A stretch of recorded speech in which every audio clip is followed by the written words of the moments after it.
You got me. 1, 2, 3, 4, 5. Okay.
All right, guys, good to see you. Well, again, I feel great about the progress that we made over the last couple of days.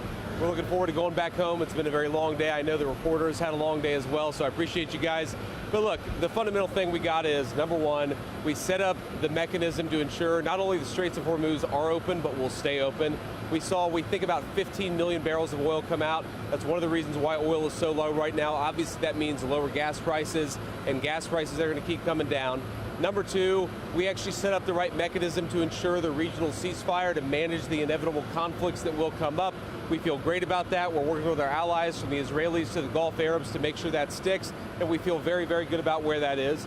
We have the Iranians allowing weapons inspectors, nuclear inspectors into their country for the first time in a long time. We're obviously going to bolster that inspection regime to make sure they can never have a nuclear weapon. And finally, we continue to make progress on these technical negotiations. We left a lot of our team, the Iranians left a lot of their team at the resort there to keep on working at it. So all in all, a very productive 36 hours. We're going to have to keep working it. The last point that I'll make is, as I told you all this morning, this is laying a foundation for what could be a truly transformed Middle East. But we haven't built the house yet. We're going to have to keep on building, and that's what we'll do. That's right, President. Just in terms of the negotiations, you've said before that you've been cautious on these negotiations, that you believe that people are not always acting in good faith.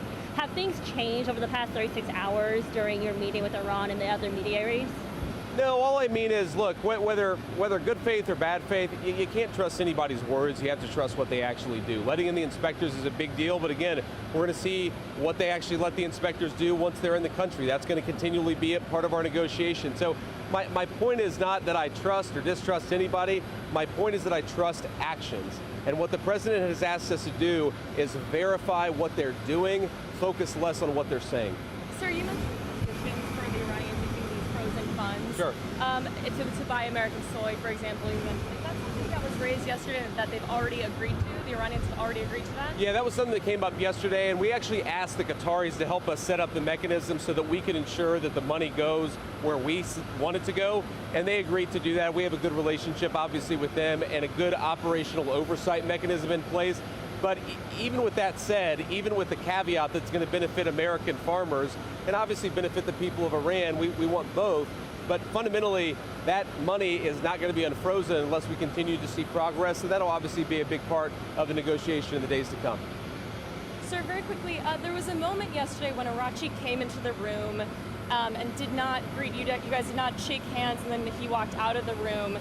Did you feel snubbed by that? Did you feel it was an intentional move on their part? How did you interpret what happened? No, I mean, I trust me, I've spent a lot of time dealing with the Iranians over the last few months. Sometimes I find them extremely confusing as negotiators. But look, we had a little press conference. They obviously don't quite have the same First Amendment protections in Iran that we have in the United States of America. We talked to you guys and then had a series of really good meetings. What I did find kind of funny is that after that initial meeting, there was this, sort of social media firestorm where everybody said the Iranians are going to leave, and then we proceeded to talk to them for like the next 9 hours. So I would just encourage the media, mistrust a little bit what you see coming out of Iranian social media. They can be confusing negotiators, but we feel like we're making progress. Thank you guys, take care.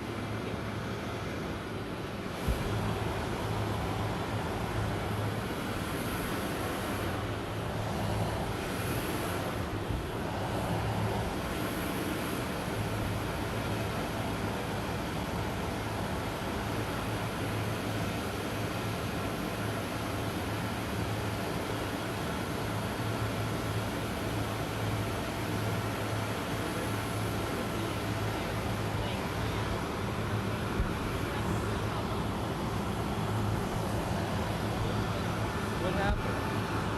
I must have hit it.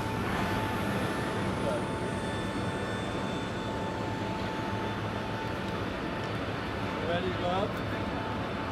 Let's get up there so we can get our ship forward. Make sure we get everything.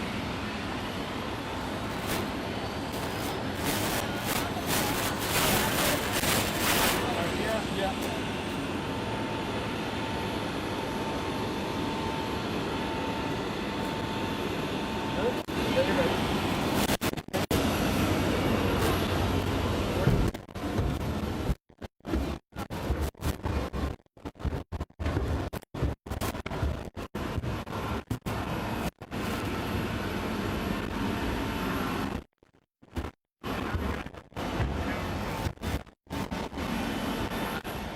How you doing?